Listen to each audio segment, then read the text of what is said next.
Bismillahirrahmanirrahim. Assalamualaikum warahmatullahi wabarakatuh. Innal hamdalillah nahmaduhu wa nasta'inuhu wa nastaghfiruh wa na'udzu billahi min shururi anfusina wa sayyiati a'malina. May yahdihillahu fala mudilla lahu wa may yudlil fala hadiya lahu. Asyhadu an la ilaha illallah wahdahu la syarika lah wa asyhadu anna Muhammadan abduhu wa rasuluh. Allahumma salli wa sallim wa barik ala nabiyyina Muhammad wa ala alihi wa ashabihi wa man sara ala nahjihi wa qatafa atharahu ila yaumiddin.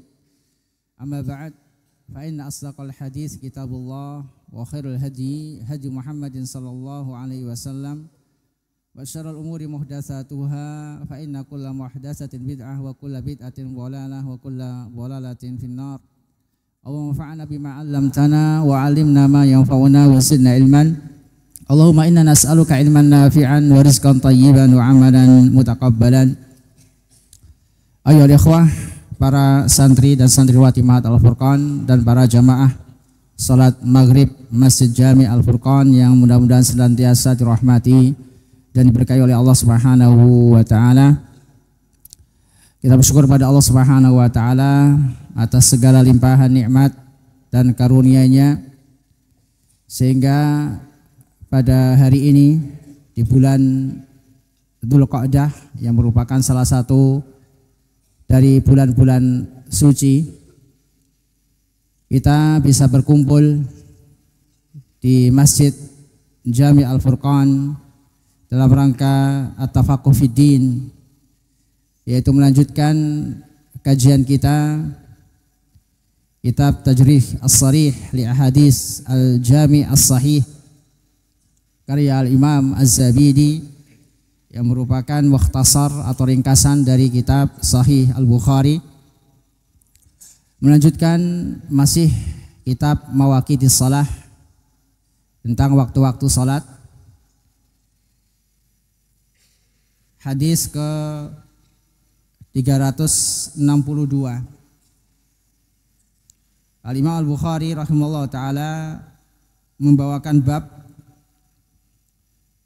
As-Samar fil fiqhi wal khairi ba'dal isya, yaitu tentang hukum membahas fikih atau bergadang untuk membahas fikih dan melakukan kebaikan setelah salat isya. Jadi apa hukumnya bergadang setelah salat isya, tapi dalam rangka untuk membahas fikih atau memperdalam agama, murajaah, mempelajari agama atau yang lainnya, atau kebaikan yang lainnya. Kita tahu bahwasanya hukum asal berbincang-bincang setelah salat isya, hukum asalnya makruh berdasarkan hadis Abi Barzah Al-Aslami. Rasulullah SAW pernah membenci an-naum qablaha wal hadis ba'daha. Ketika Rasulullah SAW menjelaskan, ketika Abu Barzah Al-Aslami menjelaskan terkait waktu-waktu salat, ketika sampai waktu isya, beliau menjelaskan wa kana yakrahu an-nauma qablaha wal hadis ba'daha. Dan Nabi SAW membenci tidur sebelum isya dan berbincang-bincang setelah isya. Telah kita jelaskan kenapa Nabi SAW membenci tidur sebelum isya dan berbincang-bincang setelah isya, dikarenakan apabila seorang tidur sebelum isya dikhawatirkan telat salat isya, salat isya atau keluar waktu salat isya dalam keadaan dia belum salat isya. Sedangkan kenapa Rasulullah SAW membenci berbincang-bincang setelah isya? Karena dikhawatirkan akan terluput dari salat subuh. Akan tapi apabila dalam rangka untuk kebaikan seperti membahas fikih atau mempelajari agama atau menghafal Al-Quran atau yang lainnya dari hal-hal yang bermanfaat, maka dikecualikan, maka hukumnya boleh. Beliau membawakan beberapa hadis Pertama hadis Anas bin Malik radhiyallahu taala anhu. Qala rahimallahu taala wa anhu radhiyallahu taala anhu qala qala Rasulullah sallallahu alaihi wasallam lam tazalu fi salatin man tadartumus salah. Dari Anas bin Malik, mudah-mudahan Allah Subhanahu wa taala meridainya, beliau berkata, Rasulullah SAW bersabda, senantiasa kalian dalam keadaan mendapatkan pahala salat selama kalian menunggu waktu salat. Hadis ini telah disebutkan oleh Bukhari dalam bab waktu isya ila nisfil lail. Disebutkan oleh Bukhari rahimahullah taala bab waktu isya itu sampai pertengahan malam. Yang hadis lengkapnya qala Anas radhiyallahu taala anhu akhara an-nabiy sallallahu alaihi wasallam as-salata ila nisfil lail. Nabi SAW mengakhirkan salat isya sampai pertengahan malam. Ini menunjukkan bahwasanya batas waktu ikhtiyari untuk salat isya yaitu sampai pertengahan malam. Meskipun ada riwayat yang lain yang menjelaskan bahwasanya waktu ikhtiyari untuk salat isya sampai sepertiga malam. Adapun waktu itirari sampai subuh, sampai terbit fajar. Akhara an-nabi SAW salat al-isya ila nisfil lail summa shalla. Kemudian Rasulullah SAW salat sampai sepertiga malam, beliau baru keluar menemui para sahabat. Menemui para sahabat yang pada saat itu para sahabat sedang menunggu Rasulullah SAW. Bahkan sebagian dari mereka ada yang tertidur dalam keadaan duduk menunggu Rasulullah SAW. Dalam riwayat yang lain, summa khotobana. Setelah salat Rasulullah SAW berkhutbah. Qad shallan nas wa namu. Para sahabat bertanya, atau Rasulullah SAW berkata dalam khutbahnya, qad shallan nas wa namu amma innakum fi salatin man tadartumuha. Orang-orang sudah pada tidur dan akan tapi adapun kalian masih mengerjakan salat. Kemudian Rasulullah SAW melanjutkan, innakum fi sholatin man tadartumuha. Senantiasa kalian mendapatkan pahala salat atau dalam keadaan mendapatkan pahala salat man tadartumuha selama kalian menunggu waktu salat. Nah, di sini menunjukkan tentang keutamaan menunggu waktu salat. Apabila imam belum keluar, maka merupakan keutamaan bagi orang-orang yang menunggu salat, mereka atau duduk mereka dihitung pahala oleh Allah Subhanahu wa taala. Sebagaimana para sahabat radhiyallahu taala anhum, mereka menunggu kedatangan Rasulullah SAW untuk mengimami salat sampai pertengahan malam. Sehingga sebagian dari mereka ada yang tertidur saking lamanya menunggu Rasulullah SAW. Maka Rasulullah SAW demi menghilangkan kelelahan mereka atau untuk menyenangkan mereka, Rasulullah SAW bersabda dengan hadis ini, lam tazalu fi salatin man tadartumus shalah. Senantiasa kalian dalam keadaan salat atau mendapatkan pahala salat selama kalian menunggu waktu salat, selama kalian menunggu salat. Dan salat yang dimaksud di sini adalah salat isya. Adapun kaitan hadis ini dengan bab, yaitu bab as-samar fil fiqhi wal khairi ba'dal isya. Al-Imam Al-Bukhari berdalil dengan hadis ini terkait bolehnya menyampaikan khutbah. Karena Nabi SAW dalam hadis ini, dalam hadis yang lengkap tadi yang kita baca tadi, beliau menyampaikan hadis lam tazalu fi sholatin man tadartumus shalah setelah Rasulullah SAW salat isya. Setelah Rasulullah SAW salat isya. Inilah yang menjadi dalil oleh Imam Al-Bukhari terkait bolehnya membahas fikih atau menyampaikan ilmu atau kebaikan setelah waktu isya. Setelah waktu isya. Ayo ikhwah azanillahu wa iyyakum. Hadis kedua, hadisu ala ra'si mi'ati sanah taqaddama. Yang kedua terkait hadis yang lengkapnya disebut oleh Bukhari dalam bab Dzikrul isya wal atamah. Dzikrul isya wal atamah. Jadi di sini Al-Imam Az-Zabidi meringkas yaitu tentang hadis tentang berakhirnya masa para sahabat. Jadi Rasulullah SAW setelah salat Isya beliau berkhutbah, yang mana dalam khutbahnya beliau menjelaskan tentang keutamaan salat Isya dan menjelaskan bahwasanya masa kehidupan para sahabat, yaitu orang-orang yang menemani Rasulullah SAW, yang beriman kepada Rasulullah SAW, itu tidak lebih dari 100 tahun. Ada sebagian sahabat yang sampai umurnya lebih dari 100 tahun.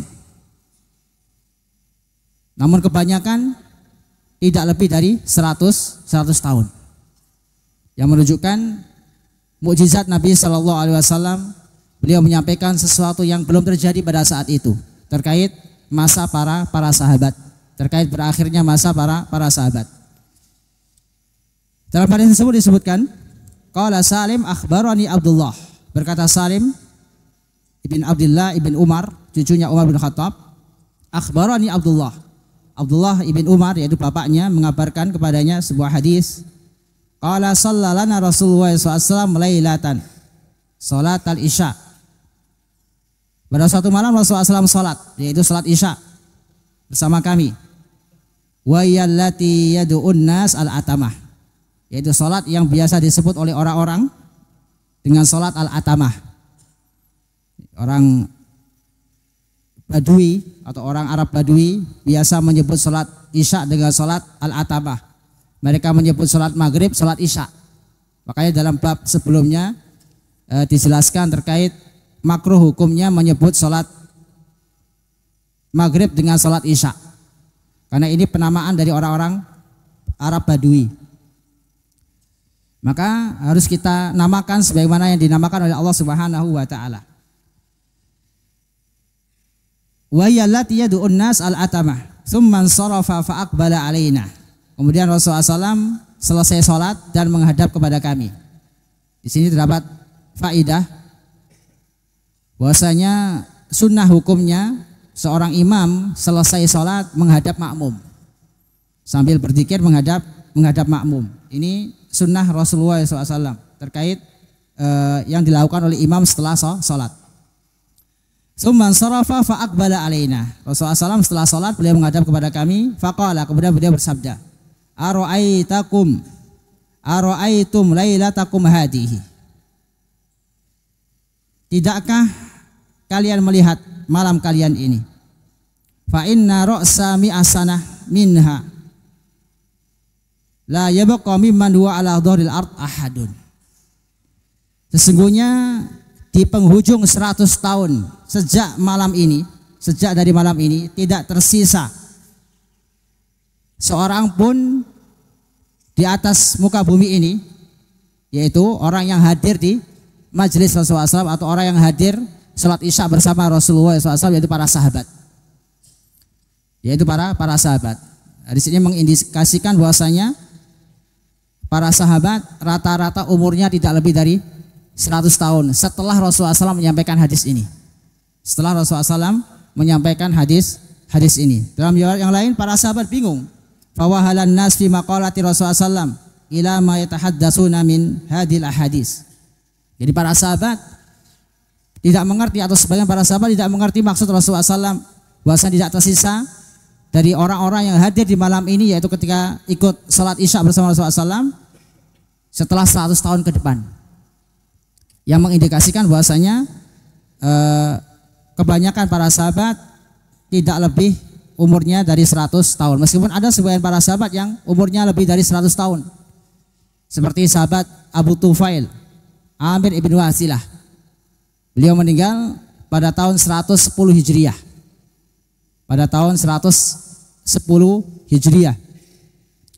Dan juga sebelumnya Anas bin Malik radhiyallahu anhu juga termasuk sahabat yang pernah didoakan oleh Nabi SAW, banyak anaknya, berkah umurnya.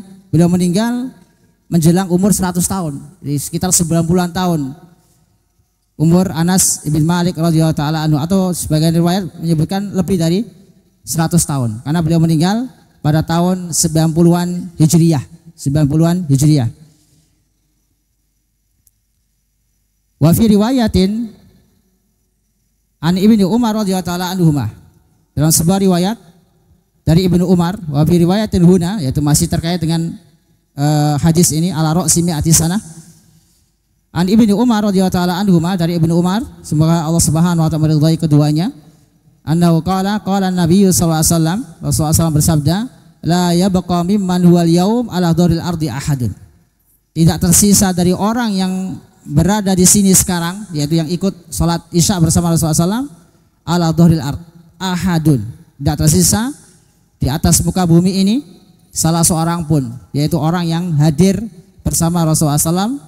Yuridu bidzalika, yang dimaksud dengan perkataan tersebut, annaha takhrimu dzalikal qarn, yaitu berakhirnya generasi tersebut, yaitu generasi para sahabat. Ayyuhal ikhwah azanallahu wa iyyakum, sebagian ahlul ilmi berdalil dengan hadis ini bahwasanya Nabi Khidir atau Nabi Khidir telah wafat. Telah wafat. Karena sebagian kelompok yang mengatasnamakan Islam meyakini bahwa Nabi Khidir masih hidup. Maka hadis ini sebagai penjelas menurut sebagian ulama bahwasanya Nabi Khidir telah meninggal. Dan juga berdasarkan firman Allah Subhanahu wa taala. Firman Allah Subhanahu wa taala dalam surat Al-Anbiya ayat 24. Wa ma ja'alna li basyarin min qablikal khuld. Kami tidak menjadikan hidup abadi bagi seorang manusia sebelum engkau. Siapa sebelum engkau? Yaitu sebelum Nabi Muhammad SAW. Sebelum Nabi Muhammad SAW. Sebagian para ulama mengecualikan Nabi Isa alaihissalam. Nabi Isa alaihissalam. Karena Nabi Isa alaihissalam diangkat oleh Allah Subhanahu wa taala ke langit. Kemudian nanti akan turun untuk membunuh Dajjal. Dan ketika Nabi Isa alaihissalam turun, beliau mengikuti syariat Nabi Muhammad SAW. Bukan syariat yang dibawa oleh beliau ketika atau sebelum beliau diangkat ke langit. Ini menunjukkan bahwasanya Nabi Khidir yang diyakini oleh sebagian orang sufi bahwasanya beliau masih hidup, ini tidak benar. Tidak benar bahwa Nabi Khidir masih hidup. Nabi Khidir itu gurunya Nabi Musa.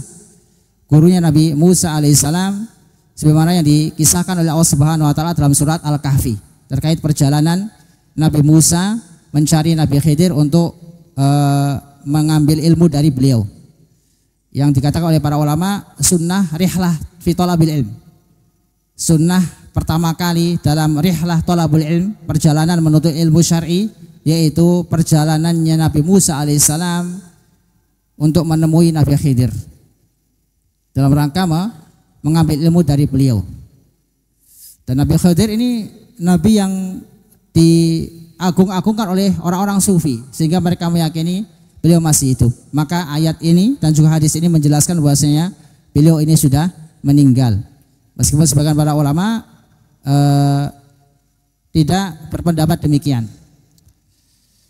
Namun pendapat yang sahih beliau sudah meninggal dan dikecualikan Nabi Isa alaihissalam karena beliau diangkat ke langit dan nanti akan turun di akhir zaman untuk membunuh Dajjal. Dan kemudian beliau meninggal. Selanjutnya ikhwani wa akhwati azanillahu wa iyyakum, bab as-samar ma'ad dhaifi wal ahli.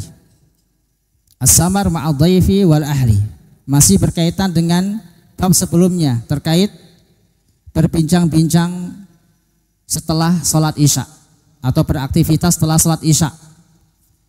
Di sini disebutkan bab as-samar, yaitu bergadang bersama tamu dan juga keluarga. Beliau membawakan sebuah hadis. Qala rahimallahu taala an Abdurrahman ibn Abi Bakar. Dari Abdurrahman ibn Abi Bakar.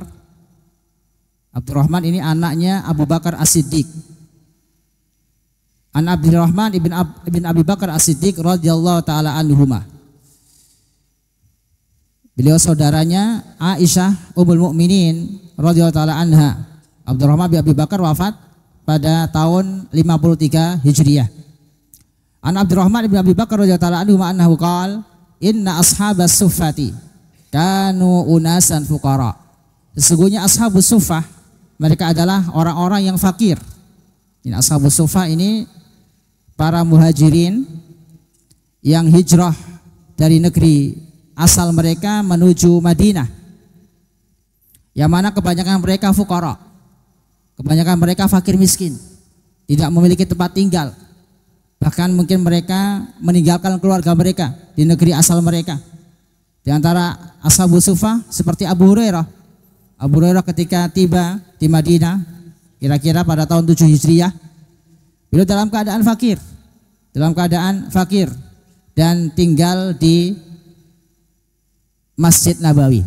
Jadi para ashabus suffah dikasih tempat oleh Rasulullah SAW di sisi Masjid Nabawi untuk bermalam, untuk tinggal di situ. Dan kebanyakan mereka ashabus suffah orang-orang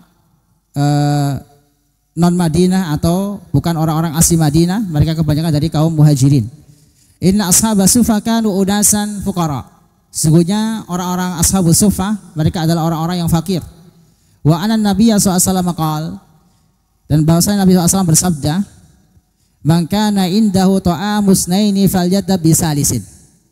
Barang siapa yang memiliki makanan yang cukup untuk 2 orang, maka ajaklah yang ketiga dari ashabus suffah. Falyadab bisalis, maka ajaklah orang yang ketiga dari ashabus suffah. Jadi bagi yang punya makanan yang bisa dimakan untuk 2 orang, maka jangan lupa, kata Rasulullah SAW, ajak orang yang ketiga dari ashabus suffah. Ini merupakan siasat Nabi SAW dalam mengatur rakyatnya pada saat itu, yang mana kebanyakan mereka fuqara. Maka Rasulullah SAW meminta kepada orang yang memiliki kecukupan harta, yang bisa makan pada hari itu, yang makanannya cukup untuk 2 orang, untuk mengajak yang ketiga yaitu dari ashabus suffah. Sehingga mereka yang jumlahnya banyak, sekitar 70-an orang, mereka tercukupi makanannya, tidak kelaparan, tidak mati kelaparan. Wa in arba'un fa khamis, dan jika ada orang yang punya makanan yang cukup untuk 4 orang, maka ajaklah yang kelima yaitu dari ashabus suffah. Au sadis, atau orang yang punya makanan yang cukup untuk 5 orang, maka ajaklah yang keenam dari ashabus suffah. Selanjutnya wa anna Abu Bakar ja'a bisalasah. Dan bahwasanya Abu Bakar As-Siddiq radhiyallahu anhu, beliau datang dengan 3 orang. Jadi beliau mampu menampung 3 orang ashabus suffah untuk makan bersama beliau. Fantolakan Nabi SAW bi asyrah. Sedangkan Nabi SAW mengajak 10 orang. 10 orang dari ashabus suffah. Kemudian Abdurrahman bin Abu Bakar menjelaskan, qala fa huwa ana wa abi wa ummi. Menjelaskan terkait keluarga Abu Bakar, ya, yang 3 tadi, yang kemudian disertakan ashabus suffah juga. Mereka adalah ana, yaitu Abdurrahman bin Abu Bakar, anaknya Abu Bakar, wa abi, Abu Bakar sendiri, wa ummi, dan juga ibunya. Menunjukkan bahasanya beliau pada saat itu tinggal bersama Abdurrahman bin Abu Bakar. Fala adri qala wa imraati wa khadimun bainana. Kemudian disebutkan di sini sebagian rawi syak, ragu, apakah yang dimaksud dengan Abdurrahman bin Abu Bakar yaitu wa imraati wa khadimun bainana. Apakah yang bersama beliau, yang tinggal bersama beliau itu istrinya atau pelayannya yang bersama mereka. Wa baina baiti Abi Bakar wa inna Abu Bakar ta'asya indan Nabi SAW. Sedangkan Abu Bakar radhiyallahu anhu, beliau makan malam bersama Rasulullah SAW. Summa labisa haitsu sulliyatil isya. Kemudian beliau berdiam sejenak di rumah Rasulullah SAW sampai sholat isya. Summa raja'a. Kemudian beliau kembali ke rumahnya. Fala bisa hatta ta'asyan Nabi. Kemudian beliau kembali selesai sholat isya. Kemudian hatta ta'asyan Nabi SAW, sampai Rasulullah SAW makan malam. Faja'a ba'da ma madha minal lail. Sebagian para ulama berdalil dengan hadis ini terkait kebiasaan Nabi SAW makan malam. Beliau biasa makan malam sebelum sebelum Isya. Faja'a ba'da ma madha minal lail. Maka Abu Bakar radhiyallahu taala anhu pulang di malam hari, yaitu setelah salat Isya. Ba'da ma madha minal lail masya Allah qalat lahu imra'atuhu wa ma habasaka an adyafik. Jadi ketika Abu Bakar datang, jadi pada saat itu beliau membawa 3 orang untuk dijamu, untuk makan bersama keluarga beliau. Kemudian beliau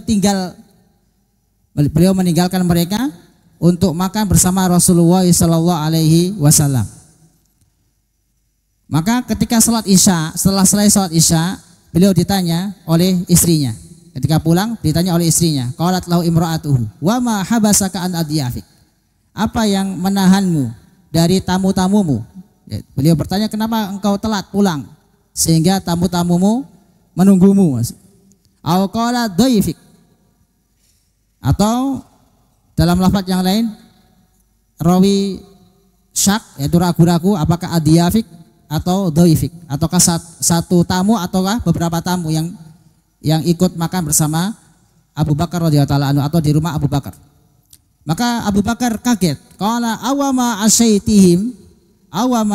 asyaitihim, tidakkah engkau memberikan makan malam mereka? Jadi Abu Bakar kaget. Kenapa sampai selesai salat Isya mereka belum disuguhkan makan malam? Qalat, berkata istrinya Abu Bakar, abau hatta taji. Mereka enggan untuk makan. Mereka enggak mau makan sampai engkau pulang. Padahal Abu Bakar sudah makan bersama Rasulullah SAW. Jadi ketika beliau membawa 3 orang ashabus sufa, beliau bawa ke rumah beliau, kemudian beliau tinggalkan mereka di rumah beliau untuk dijamu oleh Abdurrahman ibn Abi Bakar, untuk makan bersama Abdurrahman ibn Abi Bakar, dan Abu Bakar makan bersama Rasulullah SAW bersama 10 orang tadi. Abaw hatta taji'ah, mereka enggan untuk makan bersama kami sampai engkau datang. Qad uridu fa'abau, mereka sudah ditawari makan namun mereka enggak mau, mereka enggan untuk makan. Jadi mereka ingin menunggu Abu Bakar radhiyallahu taala anhu, ingin makan bersama Abu Bakar. Meskipun sudah diizinkan oleh istrinya untuk makan sebelum Abu Bakar datang. Qala, berkata Abdurrahman ibn Abi Bakar, fadhahabtu ana fakhtabatu. Maka aku pergi sembunyi, takut dimarahi oleh Abu Bakar. Takut dimarahi oleh Abu Bakar karena tidak memaksa tamu tadi untuk makan. Jadi Abdurrahman bin Abi Bakar takut dimarahi oleh Abu Bakar radhiyallahu anhu. Namun ketahuan, faqala ya Gunsar fajadda wa sabbah. Dipanggil oleh Abdurrahman bin Abi Bakar, dia panggil oleh Abu Bakar. Wahai Gunsar, ini panggilan celaan. Untuk mencela anaknya Abdurrahman ibn Abi Bakar karena apa? Karena meninggalkan tamunya kelaparan, membiarkan tamunya kelaparan. Fajadda wa sabbah, beliau mencela anaknya, memarahi anaknya. Wa qala, kemudian beliau berkata kepada para tamunya, qulu la hani'ah. Makanlah, mudah-mudahan Allah Subhanahu wa taala memberkahi makanan kalian. Wa qala wallahi la at'amuhu abadan. Namun Abu Bakar karena kesal, beliau enggak mau makan. Bahkan bersumpah enggak mau makan bersama, enggak mau memakan makanan tersebut selamanya. Wa aimullah, dan demi Allah. Jadi karena marah sampai beliau bersumpah. Karena apa? Sudah dipersilakan makan dan sudah mengamanahi kepada keluarganya untuk mempersilakan mereka makan atau mengajak mereka makan, namun mereka enggak mau. Ingin menunggu Abu Bakar radhiyallahu taala anhu. Kemudian kata Abdurrahman ibn Abi Bakar, ma kunna na'khudhu min luqmatin illa raba min asfaliha. Jadi terjadi mukjizat atau karomah di sini. Tidaklah kami mengambil satu suapan melainkan bertambah dari bagian bawahnya. Jadi makanan itu bertambah. Semakin diambil semakin bertambah. Semakin berkurang semakin bertambah makanan tersebut. Min asfaliha aksar minha, bahkan lebih banyak. Qala hatta syabi'u. Kemudian kata Abdurrahman bin Abi Bakar, sampai mereka para tamu sampai merasa kenyang. Wasarat aksar mimma kana qabla dzalik, dan makannya itu bertambah lebih banyak daripada sebelumnya. Fa nadhara ilayya Abu Bakar, maka Abu Bakar pun melihat yang tadi sumpah enggak mau ikut makan karena sudah makan bersama Rasulullah SAW. Beliau melihat melihat bertambahnya makanan tersebut. Fa idza hiya kama hiya. Ternyata makanannya masih utuh. Au aksar minha, bahkan lebih banyak. Faqala limra'atihi, maka beliau pun berkata kepada istrinya, ya ukhta bani Firas. Beliau memanggil istrinya dengan sebutan ya ukhta bani Firas, karena beliau termasuk keturunan Firas ibn Ghanam ibn Kinanah, dari suku Kinanah. Nama asli beliau Ummu Ruman Zainab binti Dahman, istri Abu Bakar radhiyallahu taala anhu. Ma hadza, apa yang terjadi ini? Qalat la wa qurrata aini. Tidak masalah. Ya, ini merupakan kebahagiaan bagi kita, Mas. La qurrata ain maksudnya ini sesuatu yang membahagiakan, menggembirakan kita. La yal an aksar minha qabla dzalika bi salasi marrat. Jadi makanan itu bertambah 3 kali lipat dari sebelumnya. Fa akala minha Abu Bakar. Yang tadinya Abu Bakar enggak mau makan, akhirnya makan karena takut mubadir. Akhirnya Abu Bakar yang tadi sumpah gak mau makan, akhirnya makan. Kemudian beliau menjelaskan terkait sumpahnya tadi. Wa qala inna ma kana dzalika minasyaitan. Jadi tadi sempat bersumpah, beliau menjelaskan bahwasanya sumpahnya tadi karena berasal dari setan. Karena dalam keadaan marah. Dalam keadaan marah, beliau jelaskan bahwasanya sumpahnya tadi karena beliau kecewa, karena kesal, akhirnya beliau bersumpah gak mau makan. Tapi akhirnya makan. Yakni yaminahu, yaitu terkait sumpah beliau. Summa akala minha luqmatan. Kemudian beliau memakan 1 suap. Summa hamalaha ila Nabi sallallahu alaihi wasallam. Kemudian dibawa kepada Nabi sallallahu alaihi wasallam. Fa asbahat indahu. Maka makanan tersebut sekarang berada di sisi Rasulullah sallallahu alaihi wasallam. Jadi beliau bawa sisa makanan tersebut kepada Rasulullah sallallahu alaihi wasallam. Wa kana bainana wa baina qaumin aqdun. Pada saat itu antara kami dengan suatu kaum terjadi perjanjian, famadul ajal, perjanjian tersebut sudah selesai. Jadi pada saat itu Rasulullah kedatangan tamu. Jadi kesempatan untuk menyuguhkan makanan yang tersisa tadi. Fafarraqna isna asyara rajulan, maka kami membagi 12 orang. Jadi makanan yang tersisa tadi dibagi untuk 12 orang. Ma'akuli rajulin minhum unasun. Jadi masing-masing dari 12 orang tadi membawai beberapa orang. Jadi makanan tadi dibagi 12, kemudian dimakan oleh banyak orang. Karena masing-masing 12 orang ini membawa pengikutnya atau membawa orang lain. Allahu a'lam kam ma'akuli rajulin. Beliau mengatakan Allah lebih tahu tentang jumlah masing-masing orang tadi. Fa'akalu minha ajma'un. Maka mereka pun makan semuanya. Au kama qala. Ini mengindikasikan bahwasanya beliau meriwayatkan dengan makna au kama qala. Jadi semuanya makan dari makanan yang disuguhkan oleh Abu Bakar untuk tamunya. Ini menunjukkan karomah Abu Bakar radhiyallahu taala anhu. Allah berkahi makanan yang sedikit menjadi banyak. Bahkan lebih dari berapa orang tadi? 12 orang masing-masing dimakan oleh beberapa orang lagi. Sekali lagi ini menunjukkan karomah dari sahabat Abu Bakar radhiyallahu taala anhu. Al-Imam Al-Bukhari rahimahullah taala berdalil dengan hadis ini bahwasanya tidak makruh hukumnya ketika seorang setelah Isya menjamu tamunya, menemani tamunya untuk mengobrol dan juga melayani tamunya, tidak termasuk dalam larangan Nabi SAW berbincang-bincang setelah Isya. Jadi kalau kita melakukan kebaikan atau melakukan sesuatu yang bermanfaat setelah salat Isya seperti murojaah ilmu, membahas ilmu, memurojaah Al-Quran atau melayani tamu, ini hukumnya boleh dan bahkan dianjurkan. Sebagaimana yang dilakukan oleh Abu Bakar radhiyallahu taala anhu. Dan juga hadis ini menunjukkan kepada kita juga bahwasanya seorang tamu hendaknya tidak mengecewakan tuan rumah. Apabila sudah disuguhkan makanan, maka hendaknya dimakan. Jangan menunda-nunda. Sebagaimana dalam hadis ini Abu Bakar sampai kesal kepada para tamunya karena tidak mau makan. Dan juga hadis ini menunjukkan kepada kita bahwasanya terkadang orang marah itu sampai bersumpah sebagaimana Abu Bakar tidak sadar bahwa dia telah terbawa emosi sehingga beliau bersumpah dan kemudian beliau membayar sumpahnya tadi dengan kafarah. Di sebuah riwayat yang lain beliau membayar sumpahnya tadi dengan kafarah.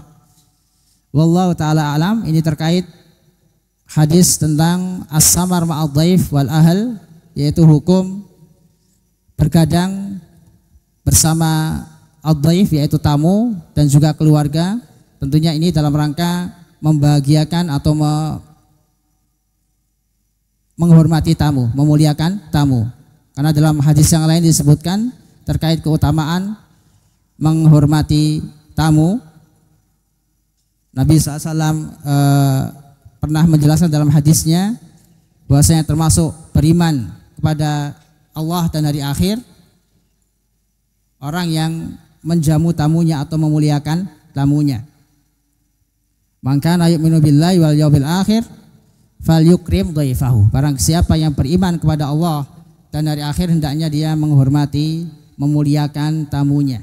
Maka yang dilakukan oleh Abu Bakar As-Siddiq radhiyallahu anhu yaitu dalam rangka memuliakan tamunya. Wallahu taala alam. Kita lanjutkan menjawab sebagian pertanyaan. Ada beberapa pertanyaan yang masuk.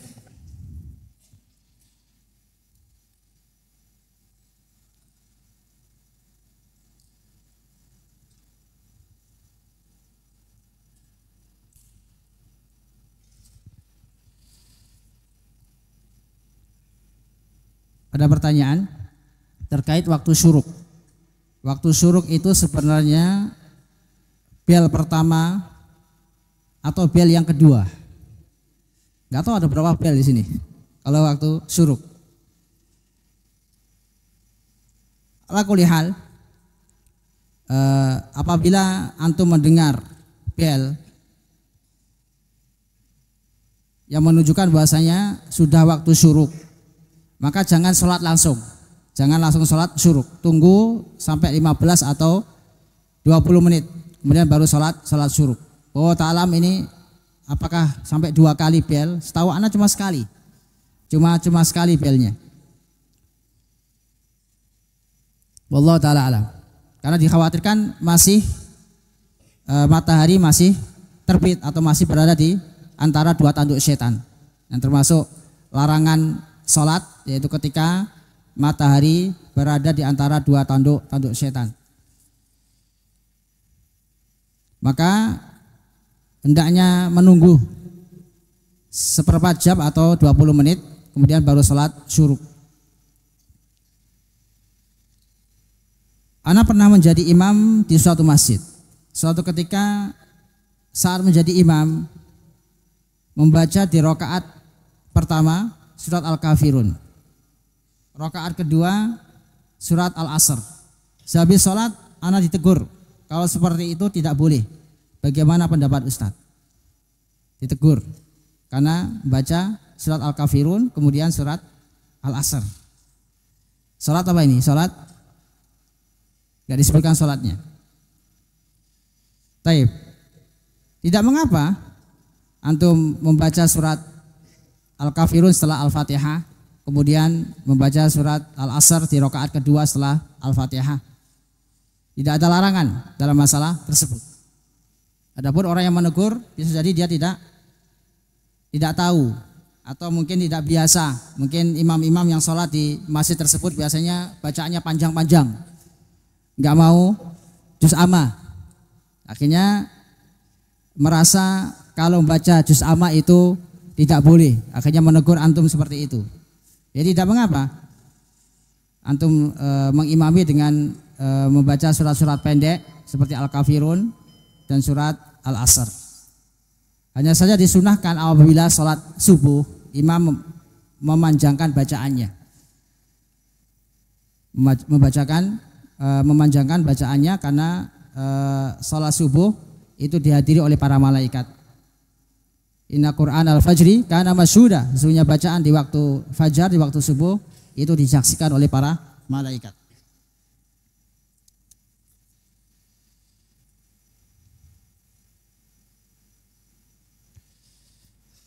Kapan kita meniatkan niat sholat? Tatkala sebelum takbir ataukah ketika takbir? Syukron. Ya jelas sebelum takbir. Sebelum takbir. Bukan setelah takbir. Bukan setelah takbir. Tapi sebelum takbir. Innamal a'malu binniyat wa innamal likulli imri'in ma nawa. Apa hukum menggulung baju bagian lengan ketika sholat karena kepanjangan? Karena saya teringat dengan hadis Nabi yang melarang menggulung lengan ketika sholat. Tapi bagaimana jika kepanjangan? Nah, kalau kepanjangan berarti udur.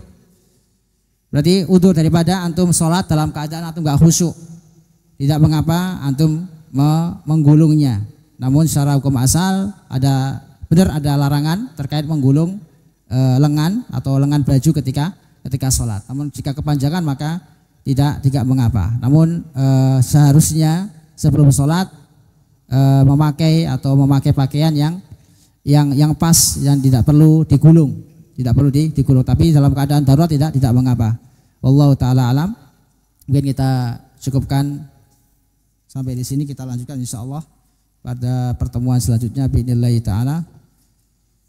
Alhamdulillah kita menyelesaikan kitab Al-Mawaqit. Selanjutnya kita masuk kitabul adzan. Dan sebentar lagi sudah masuk salat Isya. Wallahu taala alam. Kita cukupkan dengan bacaan kafaratul majelis. Subhanaka wa hamdika asyhadu an la ilaha illa anta astaghfiruka wa atubu ilaik. Wassalamualaikum warahmatullahi wabarakatuh. Al Furqan TV, saluran pendidikan, dakwah dan inspirasi Islami.